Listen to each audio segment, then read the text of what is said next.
Hello everyone, welcome back to my channel, and today we'll be reviewing the Beast of the Mesozoic Tyrannosaur series, Albertosaurus. Albertosaurus is my second favorite Tyrannosaur behind T-Rex itself, so having a scientifically accurate, superposable figure is a very welcome addition to my collection. Now, I originally wasn't going to get this because of the price, but after getting the Susky Tyrannus for my birthday and watching more reviews of the Tyrannosaur series, I just had to get this. Plus, I also got to take advantage of the pre-order price.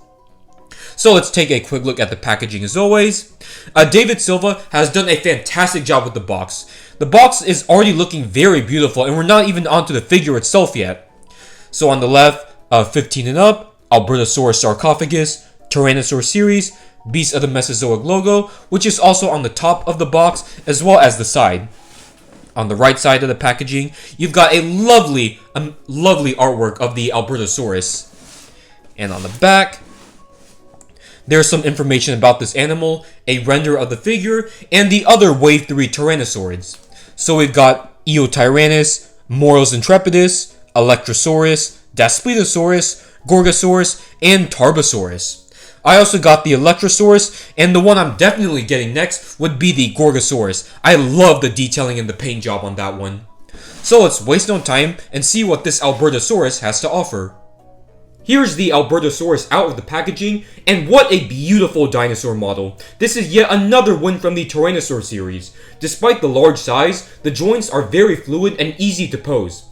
This is definitely going to be the definitive figure of this theropod. The Safari one, it was really good, but I wasn't a fan of the vibrant color scheme, and the PNSO one, in my opinion, had a very ugly head sculpt.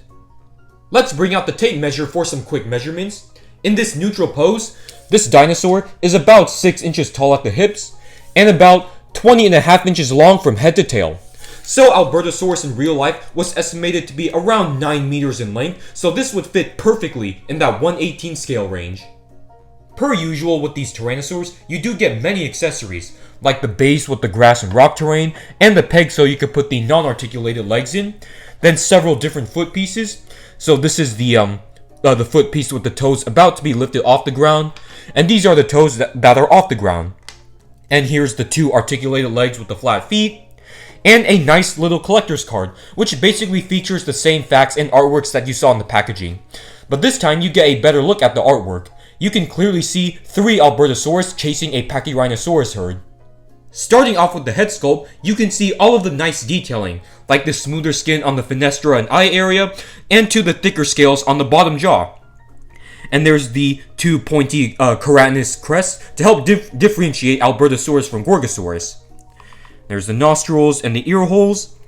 And inside the mouth, there's a glossy finish to make it look like real saliva. And I like how there's extra attention to detailing inside the mouth, like the throat and the nasal area. And also, of course, the knife-like serrated teeth. Moving down the figure, I've watched reviews of this size range of the Tyrannosaur series figures, and the detailing already looked amazing from those reviews. And they look even better in person. Look at all those beautiful scales, mixed with the skin folds and wrinkles. This definitely looks like a skin you would see on a monitor lizard or birds, which are avian dinosaurs. There's the small but very muscular arms. There's the biceps and triceps. Down to the legs, which are also very muscular. The feet are padded, they got scales on them. And the tail is very long and has basically the same amount of detailing on the body. Moving down to the underbelly. Yeah, thankfully no crocodilian scales on this one, just more of the bird or monitor lizard-like scales. Moving on to the coloration. Now, one of the main reasons why I wasn't interested in Beasts of the Mesozoic at first is because many of them had these vibrant and outlandish color schemes, especially the Ceratopsians. But over time, they grew on me. And another awesome thing is that the color schemes of these figures are inspired by modern-day reptiles. In the case of this Albertosaurus, the colors were inspired by the Australian water dragon lizard.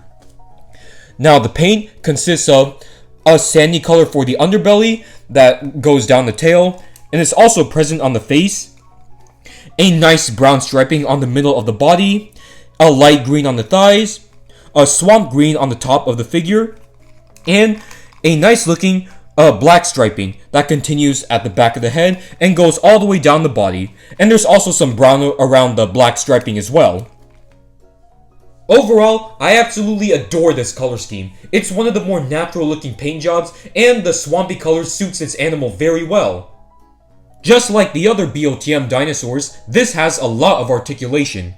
Of course, you can open the jaw, and I like how wide the jaw can open on this, unlike the Tyrannosaur and the other medium-sized Tyrannosaurs. The head itself can move, so can the neck, which is made out of a softer plastic, so you can get that nice movement.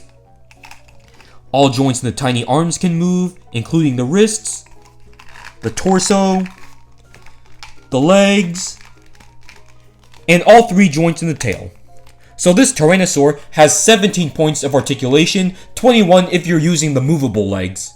Starting off with our comparisons, here is the Hammond Collection Jurassic Park 3 Alan Grant. Both of these are meant to be in 1/18 scale, so they size very well with each other. Let's bring in some other Albertosaurus figures I have. Here is the Safari LTD version, the old Carnegie model, and the very stylized Mattel Jurassic World Albertosaurus, which basically looks like it has an Allosaurus head on a Tyrannosaur body. Now let's do some other beasts of the Mesozoic Tyrannosaurs that I have. Starting off with the 1/35 scale Tyrannosaurus Rex, I'm still deciding whether I should get the big one or not. And here's the tiny Susky Tyrannus. And here's the wonderful Electrosaurus and Chianzausaurus. I will be reviewing the Electrosaurus next. And let's bring in the Eutyrannus and the fantastic Bistyversor. For the Ceratopsians, here is the subadult Triceratops, the Cosmoceratops, and the Ionosaurus. Here are some other dinosaurs that coexisted with Albertosaurus in the Horseshoe Canyon Formation. So we've got the Collectae Edmontosaurus regalis and Struthiomimus, and the Howlonggood, Edmontonia, and Pachyrhinosaurus. This is based off Pachyrhinosaurus lacustae, which did not live alongside Albertosaurus. Albertosaurus coexisted with Pachyrhinosaurus canadensis, but I'm just going to use this for now until we get an actual P. canadensis. Here is the Hammond Collection Carnotaurus, which is around the same size as the Albertosaurus. And here's the Irritator, which in my opinion is the best out of all the Hammond Collection dinosaurs. Last but not least, here's the Collectae Xiphactinus and Mini Xiphactinus. Both of these animals have fossils dating back to the Maastrichtian age of the late Cretaceous in North America, so Albertosaurus was roaming the lands around the same time Xiphactinus was swimming in the ocean.